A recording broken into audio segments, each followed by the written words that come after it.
Welcome to Dark Outdoors. This is Chester Moore, and we're going to have a real treat of a show today. And it's a real treat for me personally because being a journalist my entire professional life, I almost never get to interview a journalist. And our minds are different. You can decide whether that's good or bad or whatever, but we kind of look at things differently.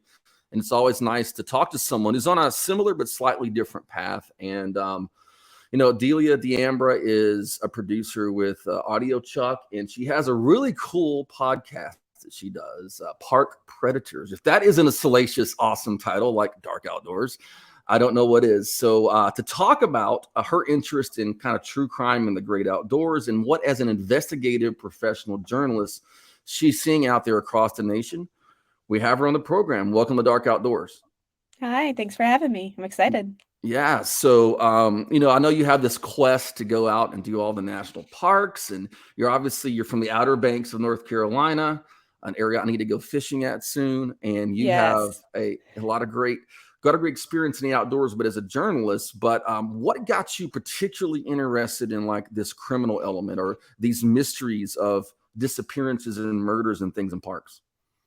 I think I was already working on crime stories as a Hmm. as a broadcast journalist, and Hmm. so being an on the ground reporter, I was seeing that a lot. But actually, my first job out of college was in Central Virginia, right Hmm. at two of the main access points for the Shenandoah Valley and Shenandoah National Park. Hmm. And so I spent a lot of time outdoors, in general, but I started to see crime stories happen in that specific area. And it was just really kind of overwhelming, to be doing on the ground reporting in places like that. I thought, oh, Hmm. this is just so massive. And what agencies do I talk to? And Sure. it was a lot. And so I was always struck too by the beauty of this area, to then be kind of marred by some of these, Hmm. crime stories or missing person stories. And so that really was something that kind of like, it struck a nerve for me at the time, but I was Hmm. learning how to be a journalist. I was learning how to be a reporter in the cityscape. So I didn't get to do as much of it, obviously, as I do now. But yeah, that was kind of the thing with it, was just I have this appreciation for this awesome, outdoors experience and landscape. Hmm. But at the same time, I'm seeing all these negative things Hmm. that most people don't even know are going on unless I tell them. Yeah. So that was kind Was of an interesting thing. was there a particular case that like, oh, I got to jump on this and this is going to kind of take me down the rabbit hole of this topic? Um, at that time, I remembered covering a couple of missing persons cases, Hmm. that ultimately resulted in, perhaps the person, choosing, that path for themselves. It wasn't necessarily, Hmm. a murder type situation, but Hmm. I did, see that came across my radar, and it was the hikers case that I covered in Park Predators, Hmm. which was, in 1996, 2 women had been murdered in that area. And Hmm. again, when you're a young reporter, you're kind of hearing all sorts of stuff come your way, and, what are considered historical cases long before your time. And so there were some cases like that that I just kind of heard of or knew Hmm. about. And that really made me go, "Ooh, what's that?" But, at the time, I just didn't have the capacity to do anything on it or make anything new with it. Hmm. So yeah, that would definitely be one. And it ultimately, several years later turned out to be one of the first couple episodes for Park Predators, which is just kind of just interesting. Before we get into the meat of park predators, you mentioned something about like you were out covering these different stories and you had to ask yourself, okay, what jurisdiction am I in? Who is Mm. over this particular land? Um, has that been a particular challenge when there's a case and you might have it happening in the state of Virginia, but the land might be owned by the National Park Service or a state agency? Has it been difficult navigating some of those in terms of getting information? It can be, and Mhm, what's interesting to me is obviously I do a lot of research based, content production for Park Predators, but mhm, I also do some original reporting too. So I'll just contact an agency or contact an old mhm, official, and mhm. yes, there is a very confusing network of Yes. local sheriff's office agencies, search and rescue task forces, which Mhm, is something that I, didn't really know about until I started doing this kind of journalism. mhm, There's the state agencies, there's the state police, there's the Park Service, there is Forest Service, there is the Yes. FBI, so what I've come to determine is that really depending on the geographic area plus the amount of resources Hmm. necessary is really the thing that kind of solidifies what agencies are going to be the leaders of that investigation. Hmm. And sometimes in initial news coverage, for example, that may be misreported. Sure. Or at some point in a case, it changes and it's not really Hmm. said why. And Hmm. then you have to look at the even further than that, if something does go into the criminal justice system, for example, Hmm. to prosecution, that can also change, quote, jurisdiction, right? You can Hmm. start on a state level and then it get moved to a federal court. So there's just so many things. And I think that's the average person that's walking into a nature area or a state park or a preserve is not, if they need help, 911 may not take them to necessarily the person they think, like the Hmm. Park Service or whatever, and so, that's just so yeah, it's a huge beast in and of itself. Absolutely, and I found that in my own research, and I do in my dark outdoors, kind of a lot of ongoing things that are happening, and it Mm, seems to change every time you reach out to someone who is over it or who the person is to talk to yeah, because it shifted to this agency or that agency.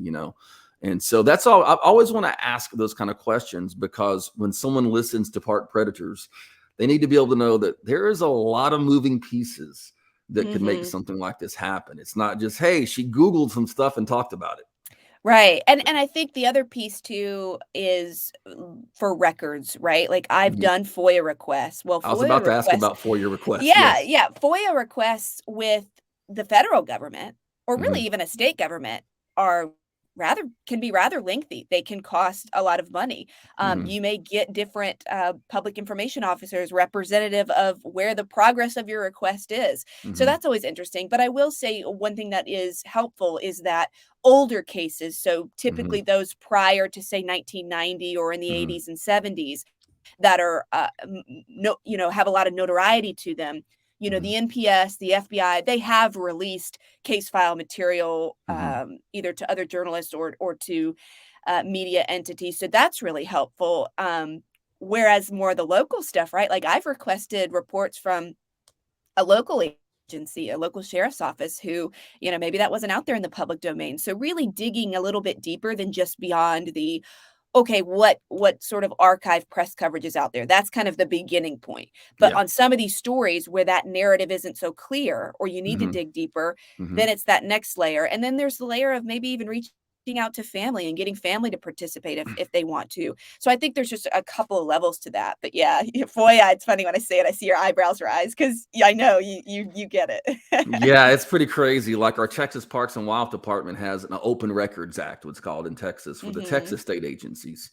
And I'll ask some basic thing about like a wildlife conservation story, not a crime thing. And they'll like, send this thing. And I'm like, I did not ask for that. I have to, for sometimes two or three Yeah. times you gotta, kind of specify. They Yeah. kind of pass it on to the low guy on the totem pole. Sometimes, like here's another Open Records Act, but there's a lot of information out there to sort through.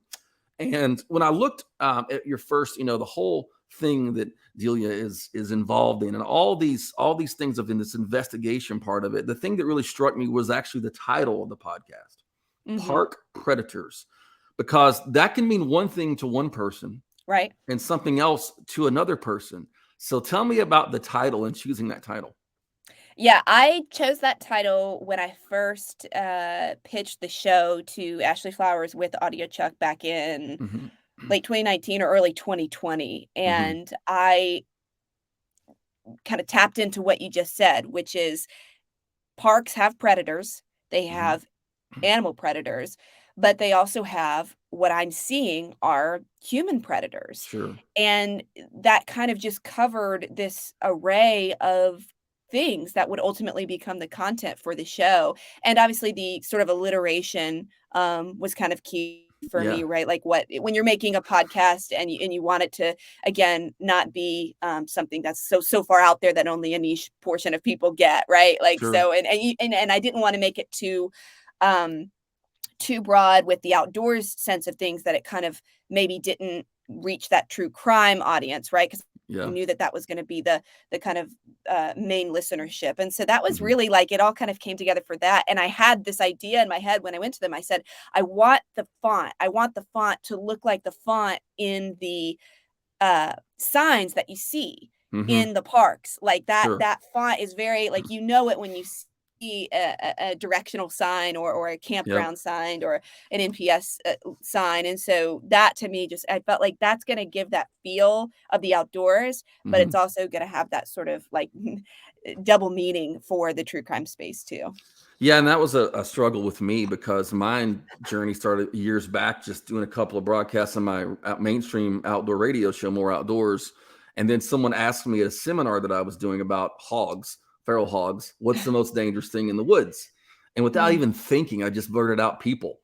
Yeah. And then I did the radio thing I talked about, and I was like, I just really want to shine light into these issues. Oh, dark outdoors. We shine light in the dark outdoors because it covers Yeah. a lot of different stuff. So, and the alliteration thing is great. So when I met my hero Stan Lee about 10 years ago, I named use every title pretty much I have in the story has some kind of alliteration. I said Bruce Banner, Peter Parker, all that warped my mind when I was a kid. So he Yeah. thought that Yeah. You remember it.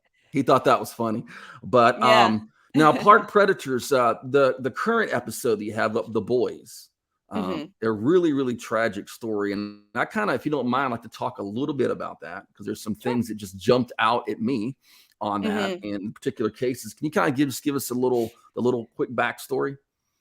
Yeah, so when I was initially researching David Gonzalez and Mhm. Samuel Bulkey, Mhm. I realized they were similar, right? Because of the Mhm. victimology. Yeah. They were both on the west coast of the United States, but I knew that they were separate cases. They obviously happened years apart. Yep.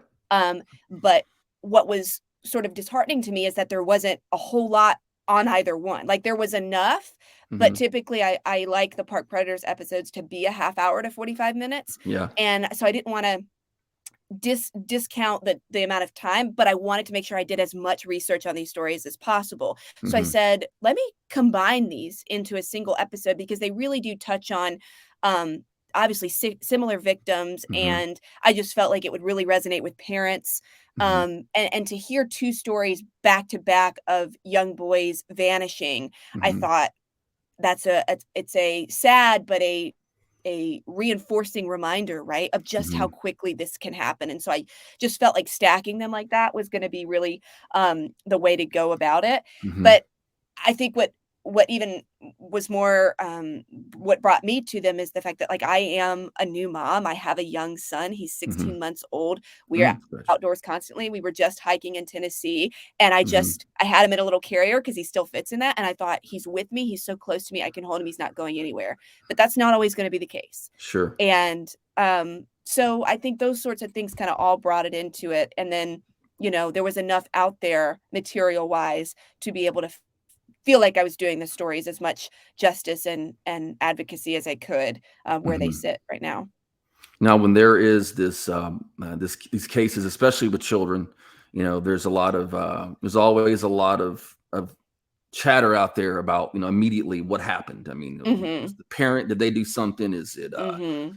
was it a predator like a mountain lion or a Mhm. bear, or was it like a human predator? And in the Gonzalez case in particular, without giving people too much about your Yeah. episode, I know that later on, there It's out was, there. They can yeah, listen.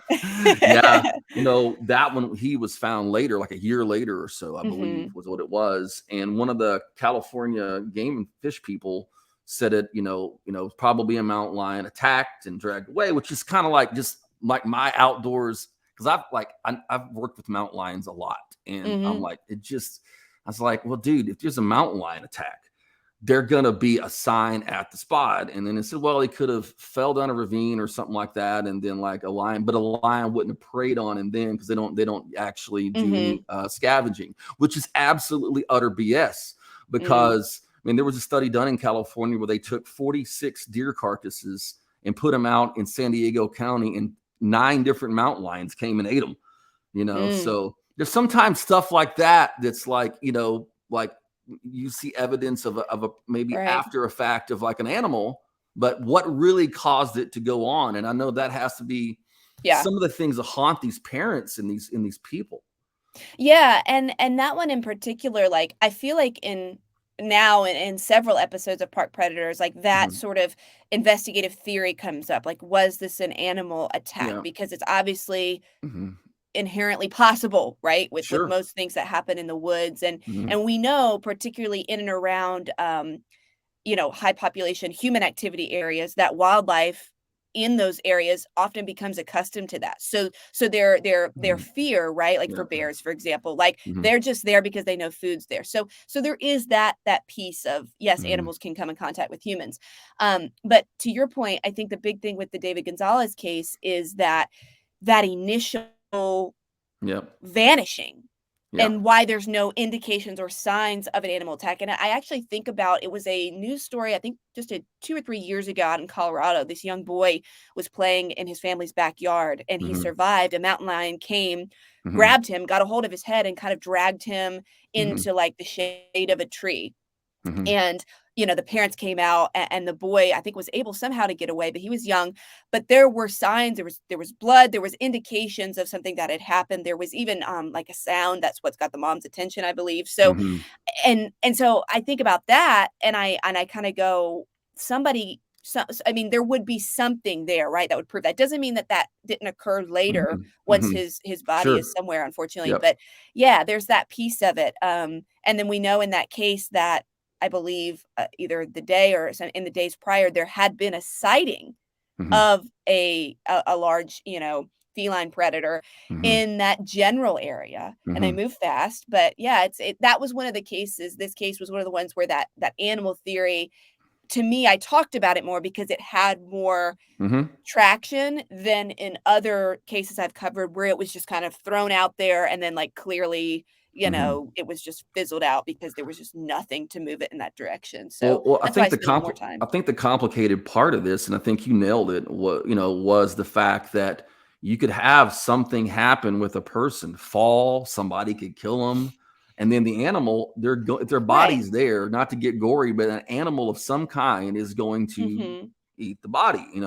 And so that's what was the one thing, is like they don't scavenge. They don't. Yes, they do scavenge. They're not primarily a scavenger, but especially in areas where you got 30 million people like California and you have a Mhm. growing mountain lion population, there's a lot of free deer on the roads smashed and stuff like that are Right. a easy prey. And so you kind of have things like that. But I think just following and listening to other clips on shows and things, some of these disappearances and things you talk about, it seems something that interests you, and I think it may probably interest all the listeners out there, is how quickly some of these disappearances can happen. I mean, Right. within a minute, 3 minutes, and someone can be completely gone. I mean, Yeah. that to me is the haunting part of this. Yeah, and I think the reason for that is, whether it's animal attacks or weather events, these are all parts of the elements of these areas and these Hmm. landscapes Hmm. that, if you're talking about rapid snowfall, for example, or even rainfall, Hmm. um, and you're near any kind of water, I mean, those are, you're gone. I mean, Sure. so there's lots of factors that I think make it obviously challenging. But if you're looking at a case where, say, abduction is a very strong theory, or Hmm. we know it's a proven event that Yep. occurred, Hmm. it's so true. I mean, it is so true, and I think that's what really, I hope, grips people when Hmm. they're in the outdoors, when they're Hmm. in these recreation spaces, is use caution for yourself, your loved ones. I think there's this sort of, um, I don't know, false faith we have in the outdoors where it's like, oh, it's free, it's open, we can do anything and go anywhere. Hmm. But that's when your guard isn't up. And I'm not saying go into these places being paranoid that, a crime's going to occur against you, or something like that. But that's the thing that people, nefarious people, and really the elements are banking on. Sure. Hmm. That's how we'll Unprepared. see, yeah, and be unprepared. And it takes me back to, my husband and I went on our honeymoon in Yosemite a Hmm. couple of years back, and we did this really awesome hike. But there's fissures in the rocks in Yosemite, Hmm. like even at the high points. And so you can be walking flat across what looks like a big, granite surface, Hmm. and you look down a couple feet and there's just this fissure in Wow. the rock Mm, with a straight drop. And I yeah. remember our tour guide saying, "Hey, you have to look at your feet when you walk because Mhm. you could very well fall right down into the valley." And that was really wild to me. And I thought, man, if I'm out there taking selfies or what have you, Mhm. or my dog goes and takes me, like all of these things are just it's terrifying. Yeah. I live here along the coast of Texas, and with the coastal marsh, a pretty rough, rugged area. And I Mhm. was doing some photography, and a friend of mine, it was a useless friend of mine. I love him to death, but he's not your guy you want to contact in an emergency situation. But we were going in this spot, do some photography, and I was kind of slipping along, and I had waders on, thank God. And Yeah. I ended up within about 5 seconds sinking up to my belly button, Right. and it happened Yeah. like that, and it looked like it was damp ground, you know. Mhm. And I'm like, okay, I got to stay still a second. I start hollering. He gets a stick, and what I had to do was slide out of my waders and crawl Wow. on my belly to get out of there. But if that's someone completely inexperienced with the outdoors, a Right. little kid, or even, it could have been me if it was a deeper spot, there's all these elements, and I appreciate you bringing these to this audience because since COVID, we know that the number of outdoors users, whether it's Right. hikers, campers, fishermen, hunters, have all skyrocketed. And a lot of people are just like, hey, I watched this on a Disney show, or this was on Animal Planet, or whatever. And it's Mhm. really cool. And they don't understand some of the inherent dangers that they can be aware of so they can still have a great time, but be safe. And I think a big point of what you just said is and it goes kinda goes back to, like, childhood, the buddy system, Hmm. right? Like, if you were alone in that scenario, Yeah. your likelihood of Uh huh. survival or the rate of getting help Hmm. goes goes down, right? Like, Hmm. the when you're alone, when you have someone with you, and I think so that's another thing too, and I see that throughout the stories that I research Hmm. is, the more people the better, right? Like the more Yep. eyes, the more people to say, "Hey, that person seems to be following us," or "We've Sure. seen that person a couple times now," or these sorts of things. Really, I think are nothing but a benefit when you're Yep. out in areas that you might be inexperienced or you've never visited before.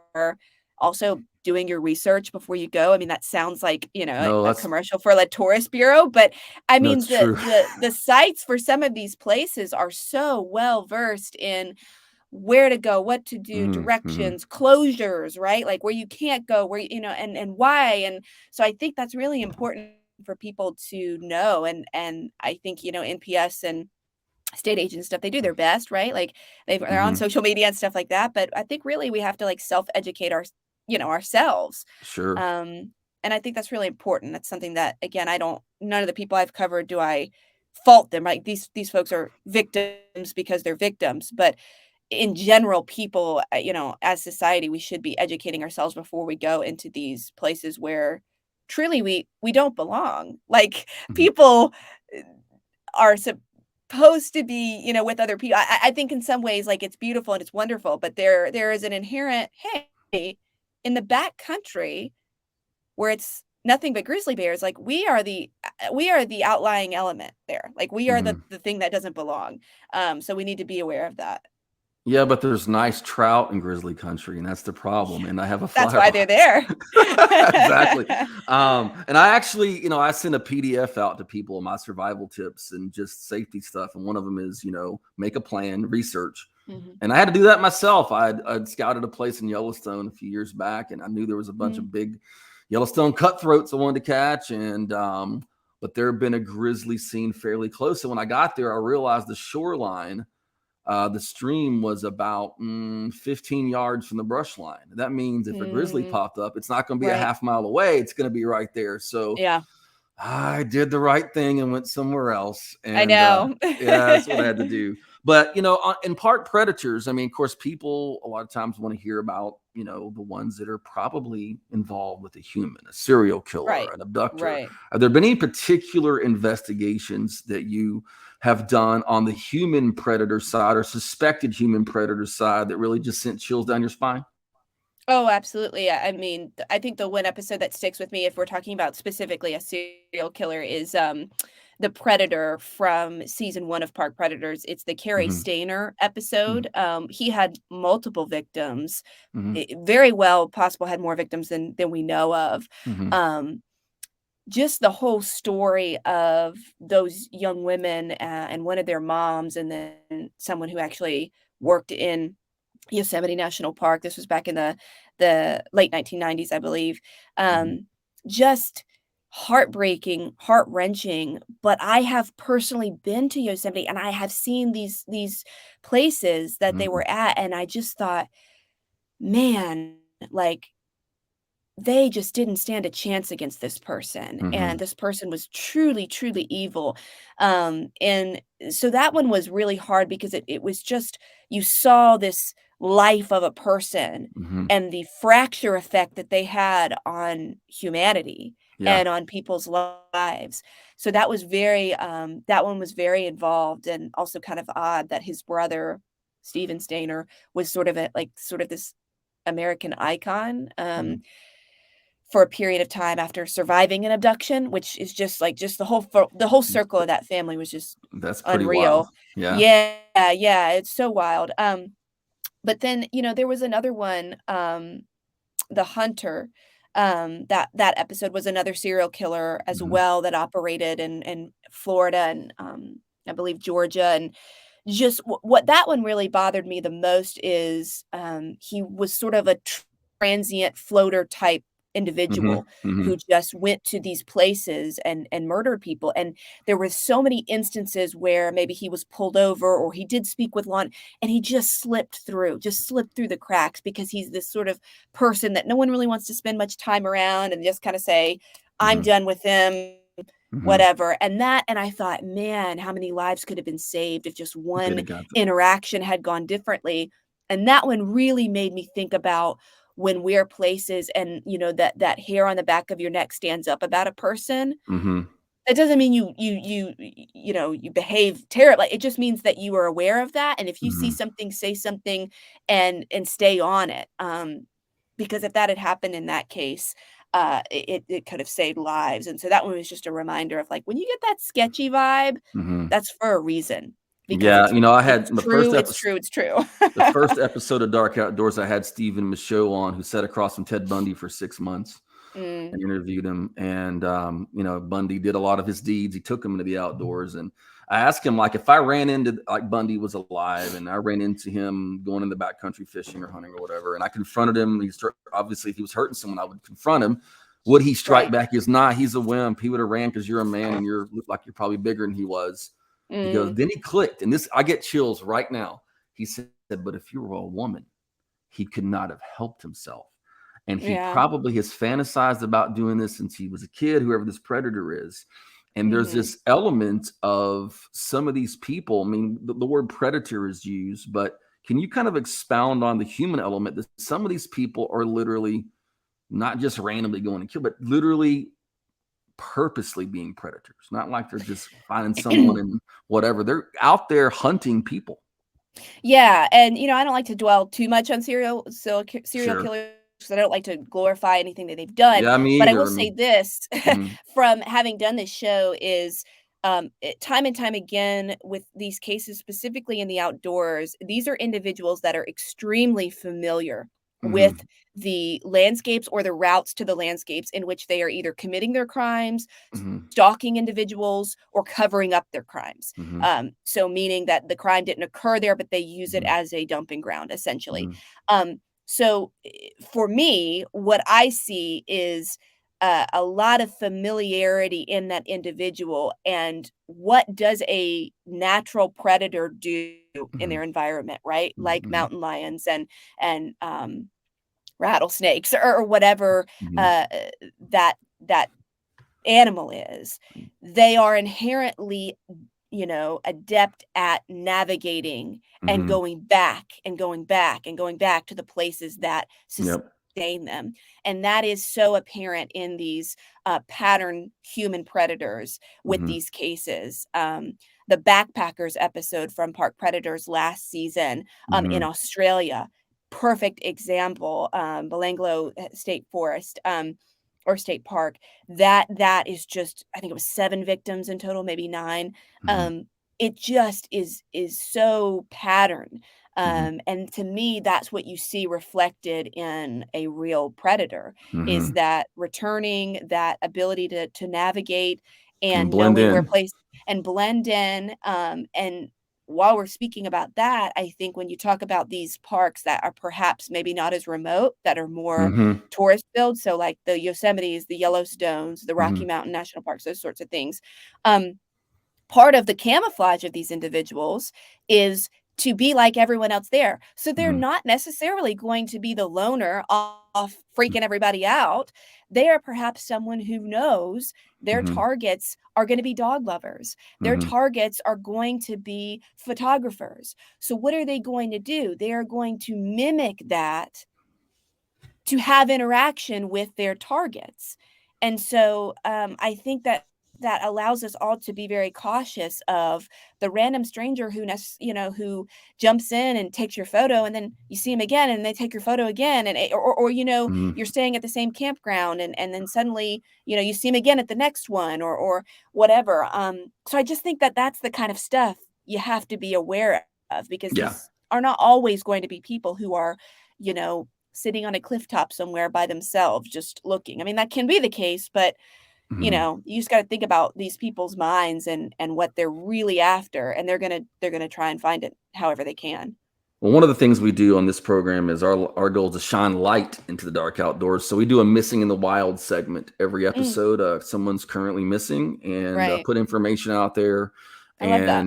And that's, to me, that's a very important part of this, because, like you, I don't want to glorify. I have to talk about serial killers, but I Right. don't want to glorify. We don't talk about gory details and stuff like that. Mhm. But that kind of thing has to be addressed. But something that I've seen time and again in the last 2 years has been the prevalence of older people going missing in these parks. Mhm. And I know you had one episode in particular, I do believe. You mentioned some older people, Right. but can you talk about some of that? Because I think the kids obviously pull at our heartstrings. There's a lot of, we have an aging country, Mhm. and when you have dementia and different things factored in, I think that's something that probably isn't talked about enough. Some of the older people that go missing. Right, yeah, I think at the top of my head, I think about, The Road Trip, which was an episode just currently Hmm. released. Hmm. That's actually a double murder case, but, I also think about, The Tower, which was an episode from season 3, which was an elderly woman in her Hmm. 70s who was a fire tower operator in Hmm. Canada. But Wow. these are people, though, when you think about it, when you really think about it, Hmm. people who are spending, I don't know what the statistics are, but people who are spending a long stretch of time on a trip are not necessarily 30 and 40 and 20-year-olds, right? Yep. They Yep. are retired individuals who have Hmm. their RVs, they Hmm. have all this time, and they wanna go do these things, or they finish their career, their kids are grown, and now they wanna volunteer or they wanna work for a park entity or something that they enjoy. Yep. Um, which was the case with both the cases I just mentioned. And so, yes, there is quite a bit of the elderly population who Hmm. are in these parks and in multiple parks more frequently. And Yep. so, with that, are they victims of opportunity, as a young child would be? Yes. I Hmm. mean, of course, if someone has nefarious intentions, they're going to pick a target potentially that can't fight back, or that Yeah, is, generally speaking, yeah. generally. So, Mhm, but I also think there's that piece of it too where their survival rate of someone who is older, if they're exposed to the elements or they become lost or they become injured, mhm, mhm, yeah, that's not a optimistic outlook for them. mhm, yeah, And so I think, again, I kind of go back to that piece of, are we prepared ahead of time? Where are we going? What mhm, does the landscape look mhm, like? What are the things I'm gonna be exposed to? What time of year am I going? Am I going to be putting mhm, myself in a situation that's not ideal or that could make me vulnerable? And I definitely think that the older population, they're so ready to get out there, right? yep, And and spend their time in their RV or whatever, but having that kind of pre-planning. It's funny, there's a guy and his grandmother that recently just finished. They visited all the national parks together. I think she's like in her 80s, Mhm. and she went with her grandson or her son. I think it was her grandson, and they like did this whole thing Mhm. together. But like the guy with her is like 30 or 40, like, so he's a Sure. nice companion to have. So then the event, something were to Yep. happen, she can still fulfill this dream and it's still a positive experience, but she's utilizing the buddy system. But the buddy is also someone who is, a bit more youthful in the sense that they can navigate and be, a protector of sorts kind of thing. Well, I think a lot of this roots in terms of park predators and your just love of being in the outdoors, and you have Right. this goal of kind of like me. I mean, I love what I do, but I kept running into crazy stuff. So I'm like, other Yeah. people have to as well. I know you said you're on a journey to do that yourself, to go to all the different Hmm. national parks. In your time in the outdoors, have you ever ran into a dangerous situation with animals or people or weather? Um, yes, definitely weather. Uh-huh. My husband and I, weather and animals. My husband and I were fishing down in the basically between the Florida Keys and the Dry Tortugas, which is kind of like no man's land out there. Yep. And we got caught in this torrential rain. Bull sharks were surfacing right by our boat. They were taking our tarpon like right as we were reeling them in. Oh So, man. one shift off the boat this way or the other, there's that. That's kind of more of an element thing. As far as people go, I mean, yeah, I've had several times where I just got that spidey sense feeling about a Yes. person, and there Hmm. have been times where I thought, "Let me just take a picture of that license plate. Let me just make Yep. sure." Hmm. But probably the biggest thing, that I was sort of aware of was, my husband and I, when we got engaged back in 2019, we got engaged at 13,000-foot peak in Rocky Mountain National Park. We By the were way, all alone. I will be in Rocky Mountain National Park with an What? expedition of kids in 10 days. Oh That's my gosh. my favorite place on the planet. So anyway, I I had to throw love that in there. there. Yeah, yeah, no, Yeah. we got engaged there, we got married there, we vacationed there, but it was just us. There had been a huge snowdrop. It was like April of 2019. There had been this Mhm, massive snow dump. We're our last flight that got into Denver, they canceled all the flights mhm, after that. So we go up there, him and I didn't know he was gonna propose. It's so bad. The snowfall and ice is so bad that when we get to the top and there's this parking lot that should be full with cars, there's not a single car. The mhm. ranger at the ranger station is headed back down the mountain. So he's like, That's not "Peace." good. I didn't know my husband's gonna propose, so I'm like, "We need to get out of here now," like, because we are a good 10 miles from the gate or the next station, and I remember he's like, "No, no, we have to go out." Like, he wants to propose. So we go out on Bear Lake, and it's frozen over, Love and Bear Lake.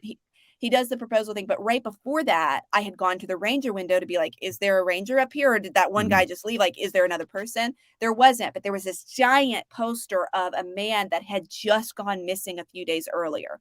mm, And I knew that based on the weather, if yeah, this guy is out there, he's likely not going to make it out of yeah, this. that's Like, we scary. were in snow drifts, like at least 4 or 5 feet high. Like, it was Wow. nutsy. And I remember this poor guy. So even though that wasn't like super scary for me, I just was Sure. like, this is so real right now. Mhm. Um, and it just reminded me of just like how alone you really can be. But we made it and then we got married later, so it was fine. Well, I'll tell you what, he's a good dude. If you, we have a youth children's ministry outreach. We work That's to cool. work with hurting children, kids that have been through trauma and terminal Mm, illness, even girls that have been through sex trafficking. And wow. I had a young man who went through our program 8 years ago, and he wanted to start helping when he graduated high school. And he's an outdoors guy, so he went with me on a trip to help a young boy in Colorado. We took him into Rocky Mountain National Park doing photography, and he's Mhm. from here. He's never been in the mountains. And he sits on the top of the Alpine up by at that Rock Pass area. He goes, Mr. Mm. Chester, whoever I'm going to marry, I'm proposing right here on this spot. Aw. That's and, awesome. I said, dude, if you get her up here, she's going to marry you. I mean, it's too cool. Yeah, But it is. but I think that's a great way to kind of wrap this up. Is that we have these exciting conversations because we love the beauty of nature, the Mhm. serenity of nature. For me, I love the scenery, but man, I love seeing. I do a lot of photography and all that, so Right. I'm looking for bighorn sheep and elk and moose The and bears and wildlife. all this cool stuff. But there are inherent dangers and things like that, and I think it's really cool that you're taking this investigative approach and taking some of these sometimes cold cases or Right. cases that haven't been maybe spoken about enough and raising awareness to this. And being a younger woman here, that's also an important thing that you're doing this, because I mean a lot of the young chicks we work with, they think they're the Hulk. They're gonna, they're gonna go out there and like nothing is going to hurt me. And I'm like, listen to my Bundy episode. But I think it's important that we all just, like you said, you keep talking about doing the research. As simple as going to the park website or social media. Here's what the weather Mhm. conditions are. Here's what's going on. Right. I think these are great things out there. But just to kind of wrap things up, before I ask you all the ways we can connect with you, why should someone listen to Park Predators? Maybe someone who's listening to this they do listen to my show because they hunt and fish and they come across this stuff. Right. But what about Park Predators? What might make you want to take that deep dive and spend your weekend listening to you talk about these crazy cases? I think it is a reminder of all the things we Mm-hmm. need to be reminded of, which is Yep. to be cautious for our own safety and for the safety of others. I also Mm-hmm. think it's important to know about the past in order to be Yep. better prepared for the future. Mm-hmm. I think it's a big part of loving the outdoors is respecting the outdoors, and so that's another big piece of this as well. Mm-hmm. But I think people like to listen and would, if they have an outdoors bent, would like listening to this podcast because it has a lot of, like, you can see yourself in the stories, and Okay. I Yeah. think that that Mm-hmm. gives life to these victims who Mm-hmm. can no longer have that, and Wow. so I see reflections in myself, and particularly a lot of the female victims, Yep. because or the female survivors, Yeah. You like and those? they I like don't. those stories. Yeah, yeah, and they don't get to talk anymore, and so Yeah. I think that's something that is really important, and so if you're an avid, fisherman or fisherwoman or, hiker, look at these people like you would look at yourself or your Mm-hmm. colleagues and your friends that are with you, and be Mm-hmm. reminded that these people are real and that this Mm-hmm. happens, Wow. and I think that that is like, that's what I want people to Love listen it. for and to take away, which is really important when it comes to this kinda work. I love it. So tell me all the bajillion ways we can connect with you out there on all your platforms. Yeah, so, Park Predators is Yep. available Mhm. everywhere, you Yep. can listen. If you wanna connect with me, it's, Delia D'Ambra TV on Twitter, Mhm. and then I'm on Instagram, Delia D'Ambra W, yeah, Facebook, I mean, you can find me pretty much anywhere. I mean, if you can't find me. Omnipresent Go ahead. omnipresent in the social media space. But, Yeah, yeah, the thank only things I'm not on TikTok, I don't do me TikTok, either, I though don't do TikTok. I hear though that there's quite a bit of posting about park predators on TikTok, so I'm Mhm. always like, "Hey, that's great." I'm just not there, I don't see it. Yeah, yeah. I can't get over my first image of a TikTok dance that someone showed me, and that kinda burned me on it. So Right. but, But also thanks for too, what I you think do. I was gonna say, if people want to know more about, like, the show and just the Mhm, productions in mhm. general, is Audio Chuck as well. Audio Chuck's social media handles, you're gonna find everything and all this stuff that tells you about new episodes and stuff as well.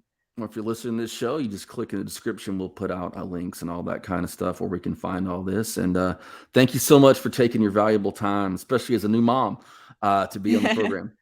You're welcome, thanks for having me.